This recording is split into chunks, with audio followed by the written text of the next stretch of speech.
number 20. Hike 20. That's crazy, hey? We're doing a backpacking trip today, the first one of the season. I'm very excited. This April's been so sunny. So we're on our way to the beach to sleep for the night. I haven't really been vlogging that many of my hikes anymore because I find that I don't really know what to say. Plus I've been hiking with strangers sometimes and I don't want to... That sounds really weird. Plus I've been hiking with strangers. No, plus I've been like doing a lot of hiking meetups lately and I feel weird vlogging if I'm just meeting someone for the first time, right? I don't want to do that. But I was not vlogging a lot of them for a while because I didn't know what to say. So I asked you guys on Instagram to ask us questions. So on this trip, we're going to answer some of your guys' questions. They range from questions about backpacking gear, hiking, hikes on the island, to questions about like marriage and dating and stuff like that. So it'll be fun. So we'll choose a nice, light, easy question to start. First one is, when did you get into hiking? Personally, I didn't really get into hiking until COVID. Yeah, well, when we first met, it was right before the pandemic. And he'd been on like some hikes, he'd done some hiking. I didn't really hike as a kid, but you weren't super into it or anything. Yeah. Hadn't done any backpacking trips like this. And then when the pandemic hit, this was like all we could do. So we were always looking for stuff to do for dates. So we just kind of started hiking. I remember we did a really rough hike in Converse one day because we just didn't have any gear and we didn't really know the difference. But for some reason we decided to go out again after that. Like not on a date. Out together? No, I meant like out hiking, not on a date. For some reason we decided to go on another hike after that.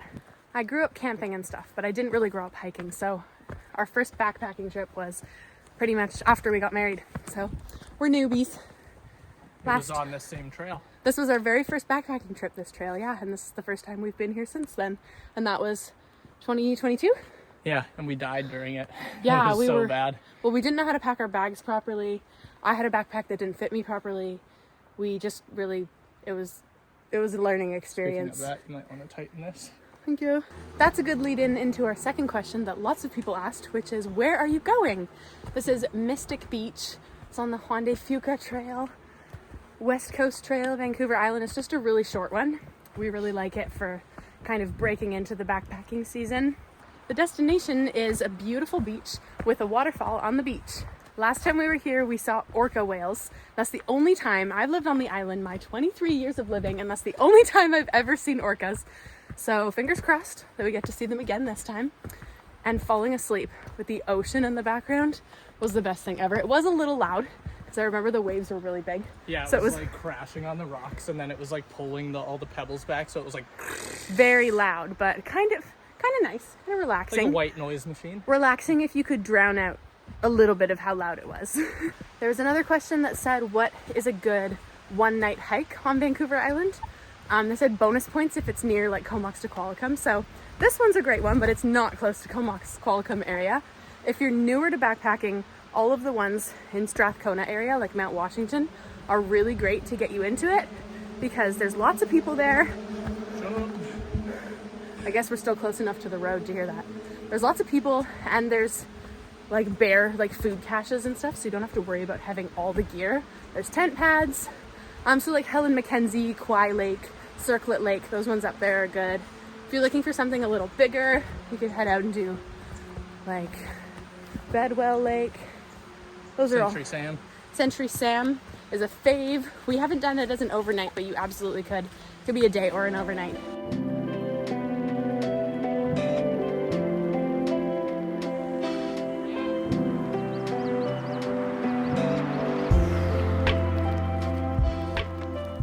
This one would connect really well with how did you get into hiking? I want to answer this one. You want to answer this one? Yeah. It's how did you get into backpacking? So we like hiking and we wanted to go farther. So we were like, oh, we can't do this in a single day. So too much work for one day. Okay, there's always this battle though when you're backpacking of, do I want to do all the kilometers in one day and not have to carry a ton of stuff on my back? Or do I want to spread it out over 2 days and spend more time and carry my body weight on my back? So, I don't know. But yeah, there were a lot of hikes that we wanted to do that just weren't manageable in a day. And plus, when you want to do sunrise and sunset and get those nice views, that's kind of what made us get into backpacking. Also, we're by no means professionals. I think we've only ever done a one overnight. Oh yeah, I was telling people yesterday, we've only ever done one night at a time. That's a big part of that is schedule. We work jobs, and so we don't have the time to be backpacking all the time and doing multi-day trips. Yeah, surprise, we're not full-time influencers. You can tell. Oh. But the question was, how did you get into backpacking? Not like what made you get into it. So What's the difference? yeah, I figure how is like give them tips to get into it themselves. Okay. Kind of, but I don't even know what to say. Like, just use the gear you have. At first, backpacking gear is expensive. Yeah. Lightweight gear is way too expensive. So just Slowly try it accumulate. out. Try it out. Find a trail that you love, that you know you can backpack on, and bring the gear that you have. And yeah. Check Marketplace. You get Yes. some good deals there. There are certain gear things that I would say are non-negotiables. Like, you should invest in a good sleeping bag, a good tent, a good stove. But Good then hiking boots. too. hiking boots, yes. But there are other things that you can totally budget, like your dishes, your sleeping mat. You know what? Tent you can even budget if you're only doing summer camping. It's just the more expensive the tent is, probably the more lightweight it's going to be. But yeah, there are a lot of things that you can budget and get secondhand, and we got our tent secondhand. I'll talk more about the tent later. My arm is tired from holding my phone up. Also, guys, I just got this smartwatch. It was $30 on Amazon. I've been really wanting a smartwatch lately just to track my hikes. I don't really care if it connects to my phone or I can make calls on it or whatever. But I should link it because, well, actually, this is my first day wearing it, so maybe I shouldn't link it until I know that it's actually good. Yeah, it's a $30 smartwatch, and I'm tracking our hike on it right now.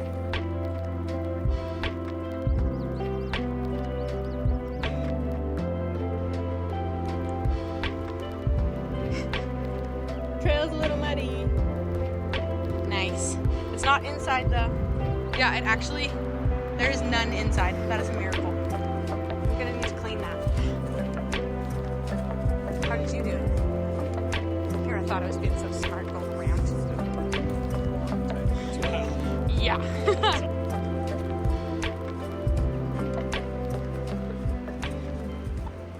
We're almost there, but we haven't answered a lot of the questions, and it's going to be loud down there because of the waves. But maybe we'll find a little spot, or we can go in the tent. We can whisper. We'll see. We can answer our questions in the tent.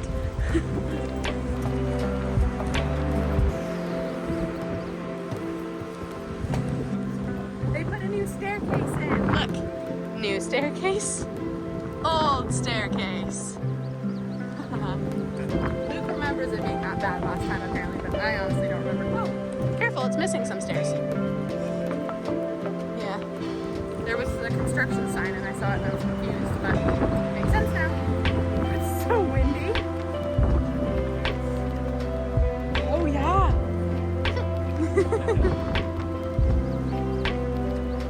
That is where we're gonna sleep tonight, somewhere down there.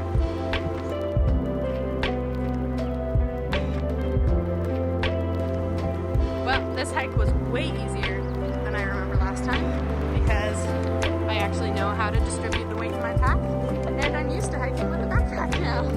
The difference it makes. There's the waterfall. Ah, it's like so tiny. I thought there would be more. This is honestly the worst part, trying to walk on these rocks.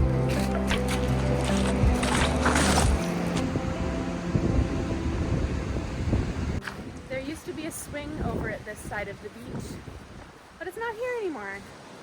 But I think that I don't know if you can see that. Yeah, I think the branch that it was on is pretty much broken. Oh. Where? It broke off. It broke? Or someone cut it? Oh yeah, right there. That's funny. Right there. Go into the cave. This is cool, actually. I got another question that was favorite ultralight gear, and I have to show you guys this. So these are our dishes. It's a little overkill for one person, but it's great for two. But this right here is our stove. This was the best investment ever because we had a stove that was probably the same size as this before. This huge difference, saves you so much weight, so much room in your pack, and it's so much lighter. It's like nothing. I'll show you it in a second. As well, for the ultralight gear, this tent was the best investment ever. It's a really expensive one, but we happened to get it secondhand on Marketplace. Such a score, really lightweight, packs down really small, so worth it. I'm getting sent another tent from a brand. So this is the MSR Hubba Hubba 2-person tent. It's just big enough for 2. We pretty much have to sleep on top of our backpacks. But it's totally rainproof. It's great. I'm getting sent another lightweight one from a company called Featherstone, and it's supposed to be really similar. It's 3-season as well, for a much better price. So I'll have to let you know. I'll do a little review on that one on my other socials. If you're not following me on Instagram and TikTok, I'll definitely post it there. And I'll let you know how it compares to this one, because we love this one. But that one has a better price point. So let's go make some dinner. These things, so good.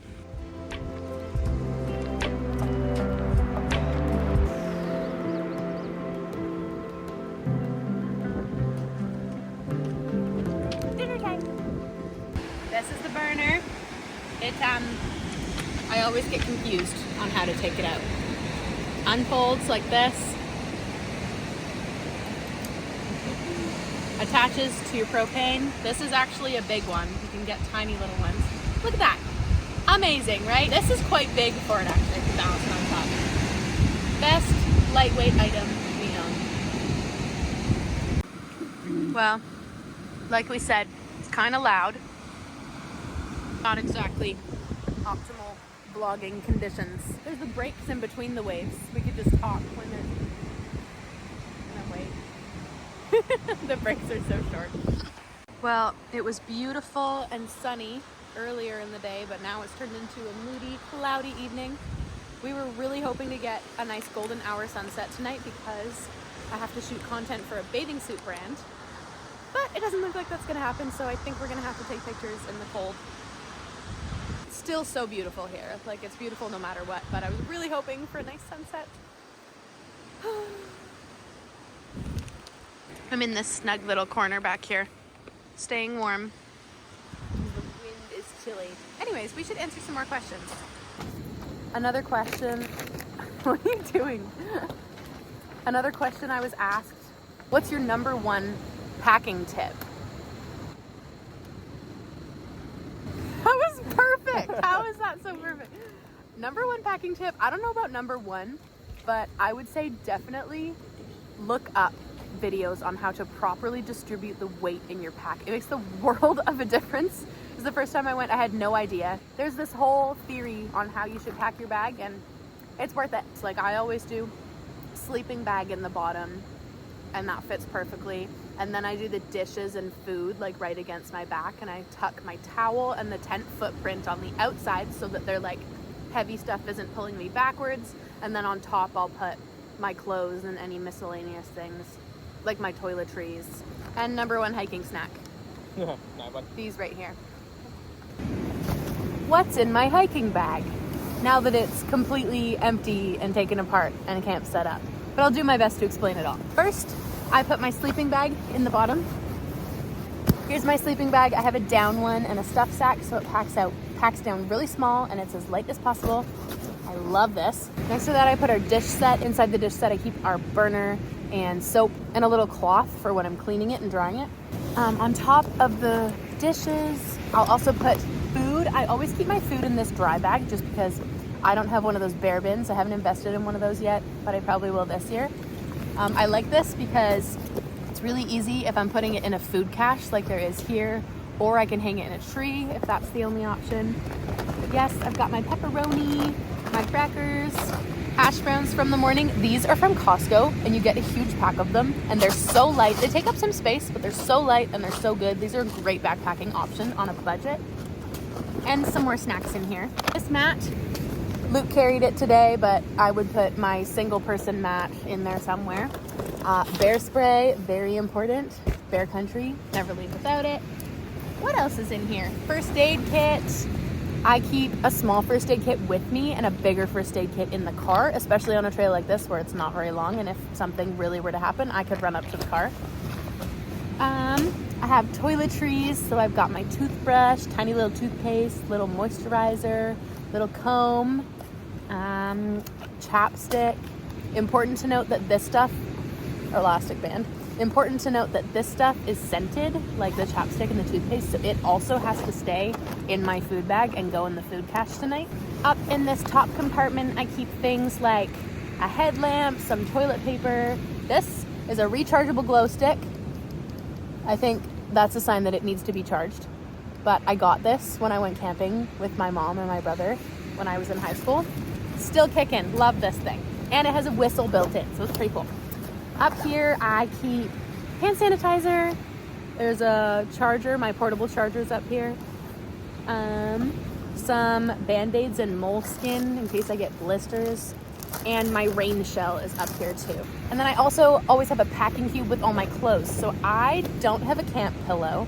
I think I will be getting one. But what I do is in this compartment here, I keep like all the clothes I'm gonna need. Like, I have an extra pair of socks. I have my base layers to sleep in tonight. And then I have an extra t-shirt for tomorrow. And then in this part, I put my down puffy jacket, and that makes it soft enough that it honestly is a great pillow. It's worked for me. Little towel, and of course my tent and my tent footprint, but I can't show you that right now. But they just strap to the outside here. I also bring my prescription sunglasses and earplugs for the night. Nope, that's not everything. Camp shoes. I brought these on a backpacking trip last summer and it changed my life. Camp shoes I tuck in here in the front. Water bladder goes in here. Amazing. And water bottle as well. I like to keep both because my water bottle can have water that I'm going to use for cooking if there isn't a water source. Obviously there's a water source here, so we actually brought way too much water. I don't know what I did, but I just hurt my knee. Babe, I'll come and hug you in a minute. Last thing is this Peak Design clip I have so that my camera can clip in here. These things, I cannot do it when it's not on me. But it just clips in like this. Okay, oh, yeah, like that, see? And you can lock it in place. Game changer, because having to fish your camera out of your backpack is such a pain. So, that's great. That's everything, I think. I should post a more detailed version of this on TikTok, or like when my backpack is, or like pack my bag with me, because that would be way more interesting. It is freezing cold, and the tide's coming in really fast, but I have to shoot content for the swimwear brand, so we gotta do this. Interval timer, enable. All right, I just finished taking some self-portraits with the tripod. You can't see it. For the swimwear brand. Luke took some of me earlier, but here's some of the footage of me racing the tide and trying to get some portraits of myself right here. And run clip.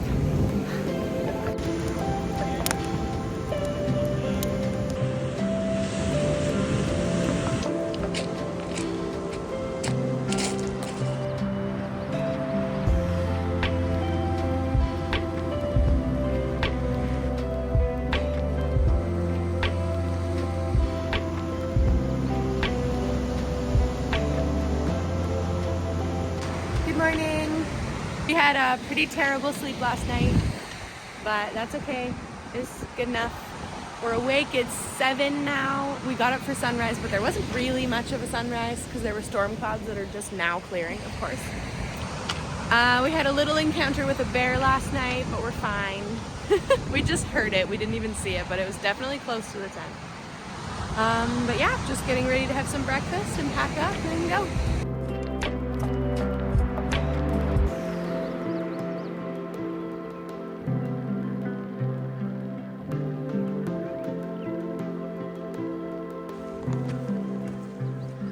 Almost done the hike. We can see the parking lot. Yay. Yay. We're gonna go to a coffee shop, get some Thai tea lattes. We had one more question that we wanted to answer, and it was, how do you find the dynamic in marriage versus dating? Let's wait until we get over the stream to answer it. I feel like there's honestly not that big of a difference. Like, we were best friends before, and we're best friends still. I guess the biggest change for us is that we didn't live together before we were married. And so learning how to live with someone, but like it has its ups and downs. It's super, super fun in some ways, but it's also challenging in other ways. Mm-hmm. But that was really the biggest change, I think. And in relation to hiking and backpacking, we get to share a tent now. Well, we didn't even backpack before we were married because we didn't have any of the gear. Just the other day, actually, we were talking about how when we got married, obviously we thought we knew each other perfectly. We thought we loved each other as much as we possibly could, but now, like looking back, it's like, did we even really know each other then? Like, we know each other so much better now, and we're We're going on 3 years of marriage this summer, so it's not even been that long. But we've We're grown. pros. We're basically pros. It's not even been that long, but we've grown so much. It's crazy. Apparently we have to work for the last bit. Steep stairs of roots. This trail, break-ins are really common in the parking lot, so we made sure to get all the valuables out of the car, including like stripping down the car bed so it doesn't look like someone lives in there. So we've been hoping and praying that the car did not get broken into. Let's go see. Yay! Windows all intact. Thanks for watching hike number 20.